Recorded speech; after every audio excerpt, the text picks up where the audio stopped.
welcome to the Pause with Pythian podcast. I'm your host, Pythian Priestess.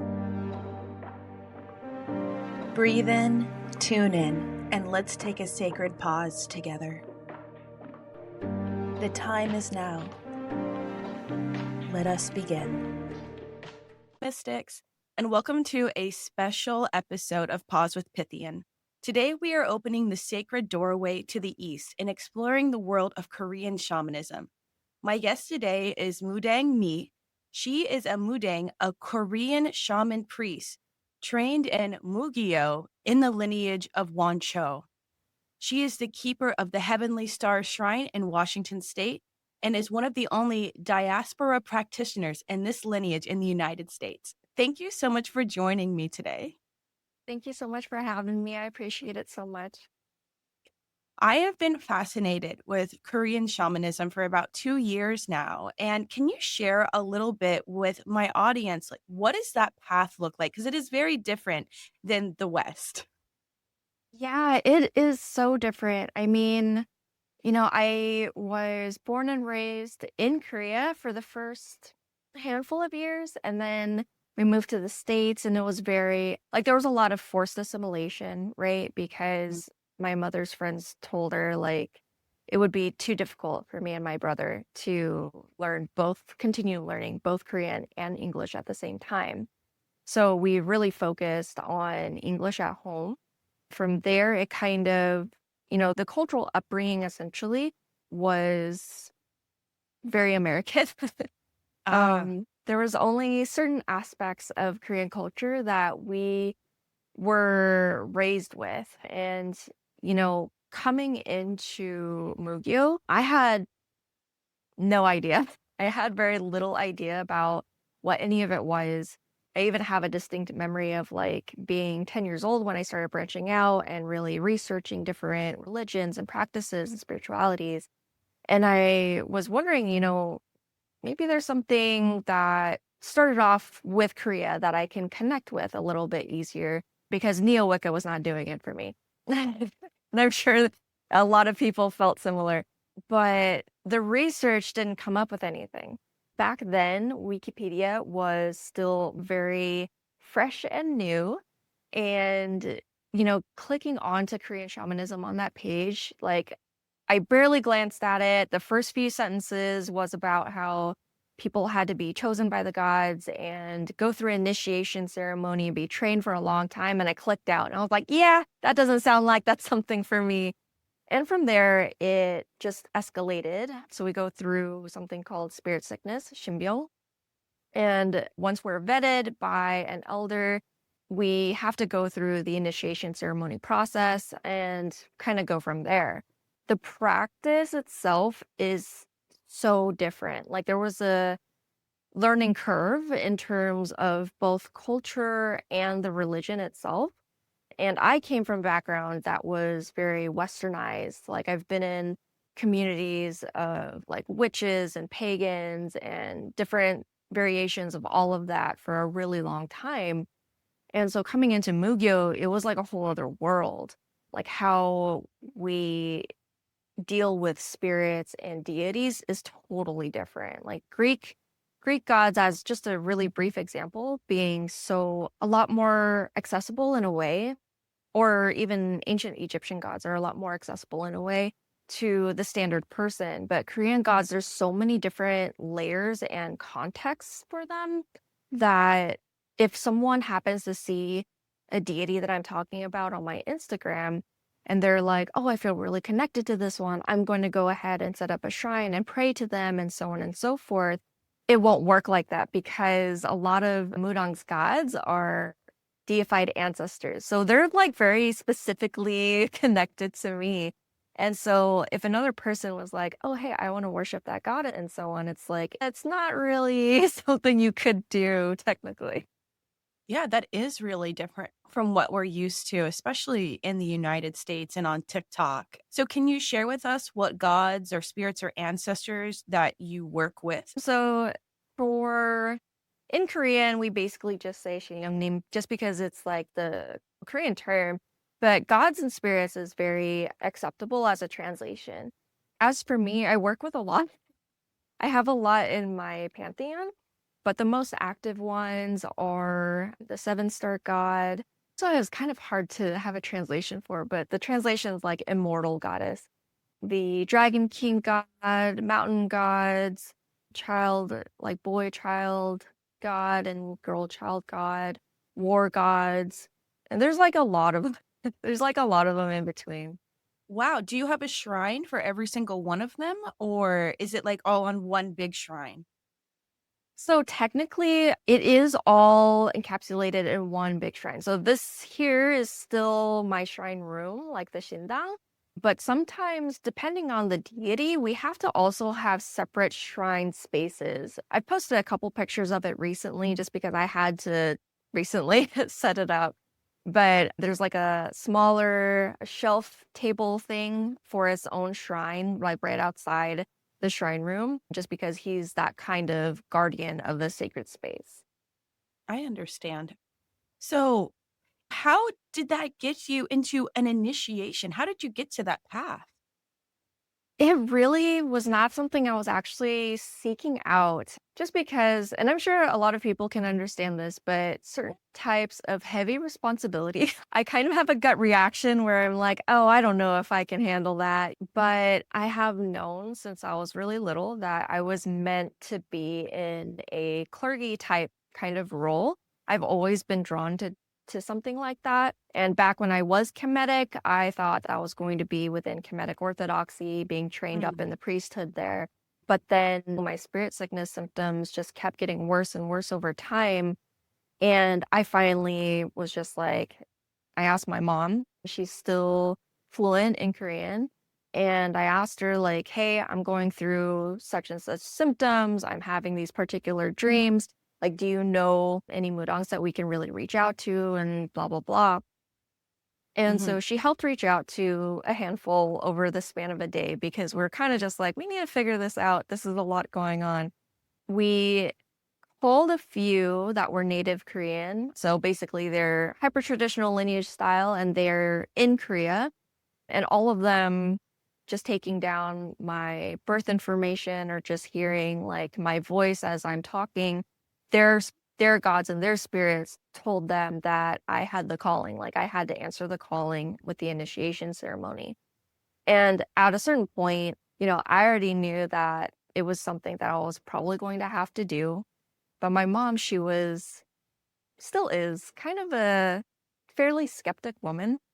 Mm. And so she heard all this because she was there with me. And she's like, Rebecca, you don't have to do this. You could see a therapist. And I was like, I've already seen doctors and I've already been going to therapists, and that hasn't helped any of the primary symptoms that I was going through.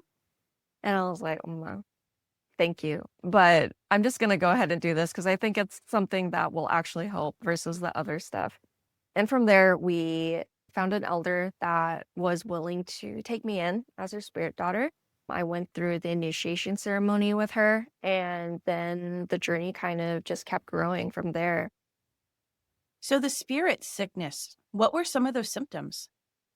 Across the board is like some kind of medical issue that doctors can't seem to figure out or narrow down. Exacerbated mental issues that seem to be very sudden and out of nowhere, as well as like premonitions, visions. It can even escalate into random channeling by like wayward spirits or the deities themselves.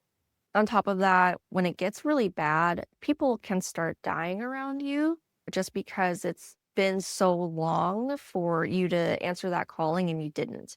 And so it's a very serious condition. I think it's even included in the DSM in Korea, where I think the term is different, but it's basically going over one of the ways that someone can kind of go through, what is it, that mental breakdown almost. But they also acknowledge the cultural reasoning for it being tied to spirit sickness. So for me specifically, it was, I've been dealing with about, I want to say 10 years of these particular physical conditions. And in my 20s, it really escalated. So at first, it was just electric shocks going down my neck and my spine and my shoulders. And it there was never a rhyme or reason for it. The doctors didn't know what was going on with that because I didn't have any accidents in my history or anything that would give me those kinds of symptoms because they're very similar to nerve damage symptoms. And I never had anything to give reason for that.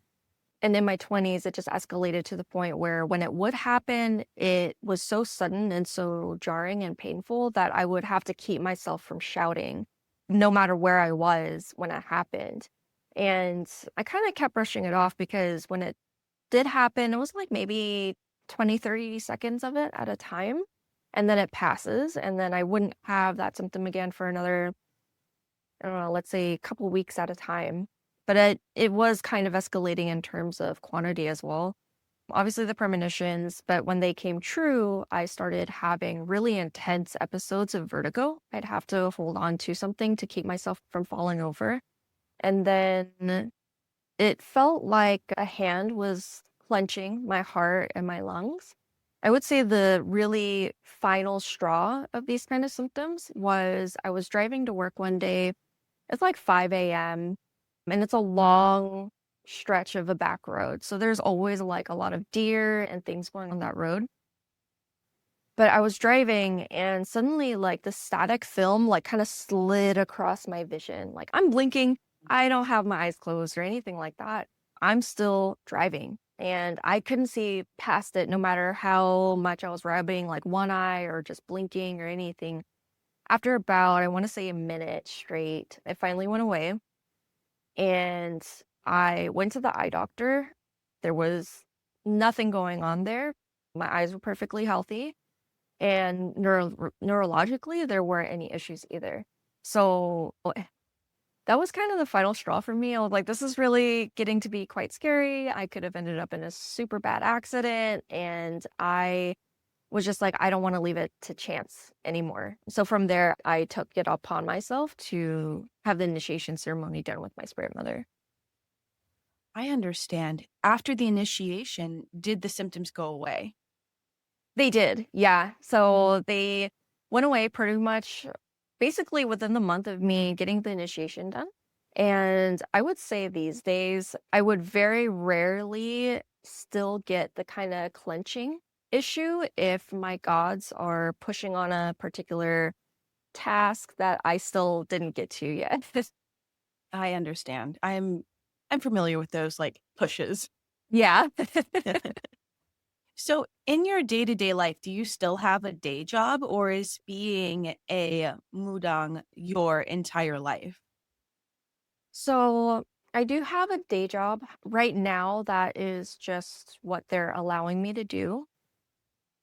Eventually, I will have to leave a day job in order to be a mudang full time because that was always the understanding from the beginning of what they told me that I would have to do this full time. But for now, they are allowing me to maintain a day job just because it's been, I would say, like adaptable enough to my schedule. And so my gods are like, because the day job isn't super strict about being the top priority of my overall monthly focus, they allow it. That's nice too, that like like where you're going. And will you live in like a monastic lifestyle with other mudangs or do you get to have your own home? So we actually get to have our own home. The way that it's progressed in history is kind of interesting. Morons didn't used to be allowed to get married or have kids or go to school. It was very much a kind of profession that only those of us on the very brink and edge of society was touched by the gods for because we didn't fit anywhere else. Like in a relative way, like I can understand that because my journey with academia post high school was very fractured And now looking back, I understand it's both spiritual and mundane reasons. I was late diagnosed autistic and ADHD, and I didn't have any of the accommodations that I needed to really flourish in school. But spiritually as well, like my gods just didn't want me to focus on those areas. They pushed me to focus on answering them in terms of study and worship and being a mudang. I'm married. I have a family. We have our own home, thankfully. And I'm very blessed to be able to have a room dedicated to the gods in this way. So it'll probably stay like that as well. Yeah. That is really special. And when I've looked at your Instagram, I'm always fascinated by the tools that you have. You have knives and bells and fans and drums and these flags. Let's start with the flags. Are those elemental flags? How many are there and what are the colors? Yeah. So the flags, we call them obangi. There's typically 5 colors. They're the 5 sacred colors that are very prominent for us in red, white, blue, yellow, and green. The green actually started off as black a really long time ago, but there's a couple theories why it transitioned into green. My personal theory is probably that over time, the dye started fading and became green, but also a more prominent transition was because people started fearing that color so much and the negative connotations that they wouldn't seek out a Mudang's help anymore in case they saw that kind of symbol. So the transition happened and people seem to be a lot more acclimated to accepting like kind of negative meaning or reading if they see the color green versus black. For mine, I have both kinds. So there's the 5 color kind and a 7 color kind. My 7 color kind also includes black as a flag itself and the color like gold. So there's yellow, but then there's also like a deeper yellow color that's more like gold. And they're not really tied to elementals per se. It's more in connection to the colors themselves, but also the colors have cardinal directions connections. Mm. That is so cool. So when you are using your flags, are these a divinatory purpose? Is it a ritual? What are they used for? So typically it's a traditional style divination that Mudangs do. It is a closed style divination, but generally it's almost like verification for discernment in what we're receiving from our gods in terms of messages. Depending on the gods a Mudang has, she can also utilize the flags in a different way, in a more ritualistic or magical kind of way, rather than just divination. And then I saw as well that like fans, like these are special fans that are also used for divination. Can you walk me through how those are used? Yeah, so it's very similar. A lot of the tools that I use, it is in a divinatory way. My gods speak through me, but I can also utilize those tools to clarify and discern the messages that are coming through.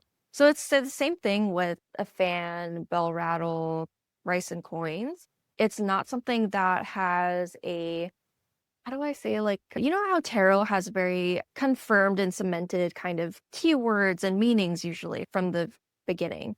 For us, that's not really a thing because it can change from day to day and client to client. So I could pull like a yellow flag for a client, but it would mean something totally different the next day because their ancestors are different, the situation is different. It's just about what my gods tell me through it. That's very interesting. And then the last one, which I know a lot of people have seen in movies and we've seen on your page, but licking knives and blades and putting them against your cheek. What is going on there? Yeah, so if we have the correct gods, they give us that kind of supernatural ability to not really get cut. So we have to sharpen these knives and blades ritually as well, but also mundanely to keep the edge sharp. Because if they're not sharp, if they're more like really blunt, the gods are usually pretty dissatisfied by that. But if we have the correct gods, we can't get cut. And usually the ritualistic action of the slicing motion or pressing it against our skin and showing the spirits, like even the low spirits, like all spirits tend to gather when we're holding a ritual or ceremony because they're attracted by the loud music, the sounds, all the food. And so we're showing them, like we're a sacred, divine vessel of the higher beings. Like you can't mess with us. You have to acknowledge our authority in terms of like the spirit world. And so when we're doing this, it's to show them that, but also the action itself cleanses and purifies the area around us and just further emphasizes like this is something that a normal person can't do. So you're going to have to listen to us. I have things like that tell spirits like you have to listen to me. I get it. Yep. But that's incredible. Like, I mean, I've seen videos. Is there a specific dance where you're like, you go like this over and over again? Is this like something that you're channeling, or is that a traditional type of movement? It's a very standard kind of ritual movement in terms of those kinds of blades or knives. I don't think it's not any particular kind of dance per se, but it can be attributed to a particular kind of category of deity that is associated with those specific knives. Very cool. Yeah, I think that is so fascinating. I don't know if I would be able to do that, but I do enjoy watching it. Thank you. And then I wanted to talk about your regalia. I've seen you have headdresses with those bright colors, and there's robes of different colors. I'm assuming those have different meanings for different rituals. Yeah, so let's see, how would I break it down? Each ceremonial garb or regalia is typically associated with a particular deity. So, just as an example, like if you're seeing me with the long sleeved, flowy white robe with the triangular hat, generally for me, the god I'm channeling is Chusung, so the seven-star deity. That's not the same for everybody. Of course, like again, every Mudang is different, and the particular god they're channeling can be very different, even though they're wearing like very similar regalia. But for me, that's who it usually is if you happen to see me post something like that. Very cool. And then with the colors, and those represent the cardinal directions as well. The colors, it really depends. So a lot of the colors are definitely specific for different meanings for the regalia, but also for that deity. So I know on my, again, this is just an example because I'm just talking about it now, but my Chosong regalia, there's a red and blue sash. And typically it's for north and south stars for me. For others, it can be very different. That is so interesting that there is this personalized aspect that I don't think, at least in my tradition, it's very much very regimented. There's not a lot of personalization put into it. So it's really cool to see how your tradition is personalized. It is, which it's really cool to be able to be in this position and have the knowledge that I do and the practice that I do. And at the same time, I can be really empathetic towards other Korean diaspora and adoptees who really long for that kind of almost like customized experience for reconnecting to their roots. I just want everyone to know, like, if you're feeling that way, you don't have to be a Mudang to reconnect and have that kind of personal connection. Like, you still definitely have the capabilities to reconnect. It just looks a little different. That's an important message. And that really brings us into how we connected, which was through Korean horror movies. I am a huge fan of Korean horror, especially with the paranormal or mystical side of it. And there's a couple of movies that I've seen, like The Medium and Ex Huma, that have shown shamanism to a wider audience. And I'm curious, well, let's talk about Ex Huma specifically. What do they get right about Mudangs, and what do they get wrong? Honestly, they did great. Like, they really did fantastic just because they were very particular about getting all the consultations that they needed for the movie with a very traditional old school manchin. So manchin is technically like the elevated term for Mudang because they are seen as like the elders of the elders. They've just been doing it for so long and they have that kind of level of expertise no one else can really emulate. So they actually had this particular consultant, which I forgot what her name was, but I know her clan name is Cho. But she is so well known. Like, I showed my mom who they asked to be a consultant for the movie, and she's like, "Oh yeah, I know about her because she is so strict. Like, she hardly accepts any spirit daughters, and it's so hard to try to learn with her because she's that strict. Like, she's so old school. Like, the old school types are very like, you have to live around me or close enough to me that we see each other every day. And you're gonna have to come over and help with anything I ask you to. So it could be like house chores, it could be spiritual, administrative stuff like scheduling for their book sessions and so on and so forth. Like literally everything. And a lot of people in modern times can't handle something like that. Like there's a lot of shift in cultural mindset that makes that very difficult for most these days. Anyways, that was a tangent. But Exuma did really great because they had her as a resource in terms of how they could still exaggerate a lot of the parts of the movie, but not stray so far that it's fantasy. Just as an example, so like going through the movie, obviously there's aspects that are clearly meant for thriller or horror genre, but the way that some spirits can be is definitely the same. There are definitely very powerful spirits out there that have murderous intent. The Korean film really showed like there's almost an understanding layer underneath it for why it came to be that way. And that's how a lot of Mugyo perspectives are. A ghost isn't murderous just because it's murderous. Like something happened to make and twist that spirit to become so. But all in all, I would say like it was very up to par. Like they all did fantastic. Yeah, I really enjoyed that movie.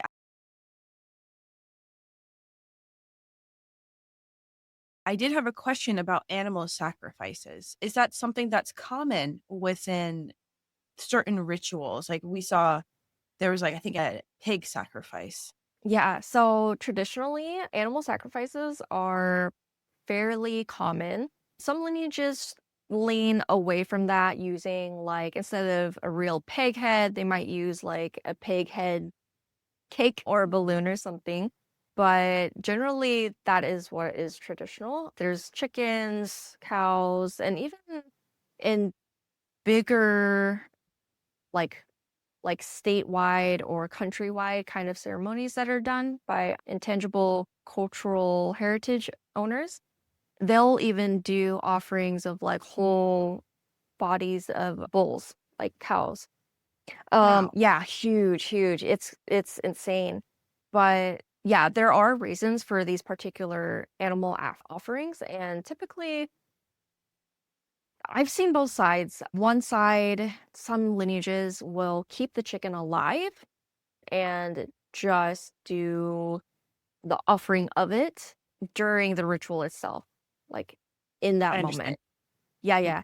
And then other lineages, I think probably a lot more that are leaning away from that aspect, purchase the chickens already butchered from a butcher, local butcher. So we know it's done humanely and, you know, don't have to deal with the messiness quite as much in that way.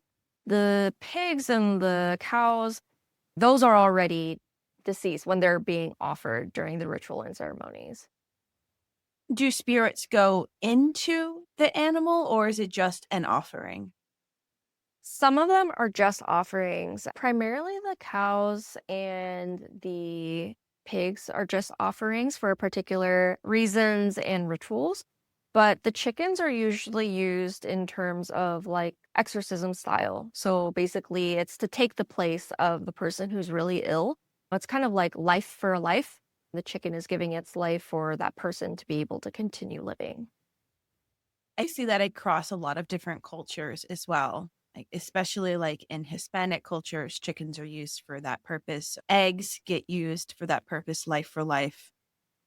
In all of these horror movies in Korean shamanism, I only see women mudangs. Are there men? There are men. I would say some current media has tried to put more men in that spotlight, essentially. Like, what is it? Cafe Minamdang, I think, is one of them that has like a male mudang. We could technically call them paksu, but mudang is still kind of all inclusive in terms of whatever gender the person is, anyways. But there are men that are within these kinds of roles as well.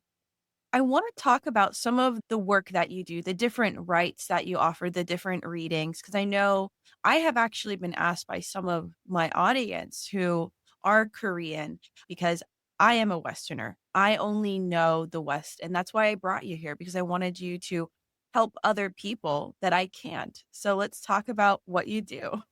Yeah, thank you.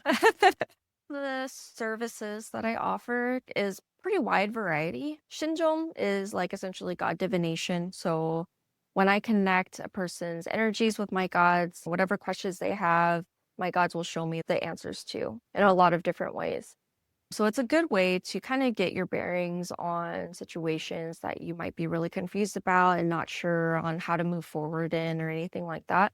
There's also a spiritual coaching aspect to that, just because I've been in spiritual communities and practices for over 20 years now. Like, I have a wide variety of experience in terms of being able to specify one person's path and kind of work with that and help coach them to progress in their own journey. So that's another aspect of that. And then there's rituals and ceremonies. Rituals for me typically look like sacred chanting, offerings, and those typically can go between like 3 to 5 hours. Rituals are like, we don't really do like shorthand rituals. A lot of the things that we Mudangs have to do, it takes a lot of effort and prep work and all that kinds of stuff that people might not realize because it's not something they would necessarily see. But rituals are usually in that kind of format. And it can be for anything like if your business isn't going well, if your career isn't taking off, if you need help passing a really important exam, so on and so forth. Ceremonies are where it gets to be more intense because ceremonies are bigger. They require more offerings. There's a lot of sacred chanting going on in that as well. But throughout ceremonies, there are portions where we bring down our gods into our bodies in order to channel them and to give divine messages, to let the gods do their work in order to make the request happen and into reality.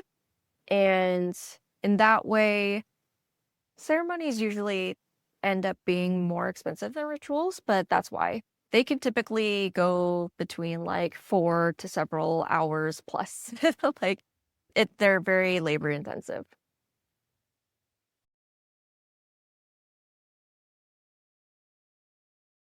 And I have to ask because everyone's going to ask me, what about exorcisms? Oh, yes. Exorcisms can be either its own ritual or a full ritual involved into a ceremony as well. So it really depends on a person's own situation and what they need. But yes, me and a couple of my specialists, apprentices, could definitely do that for people.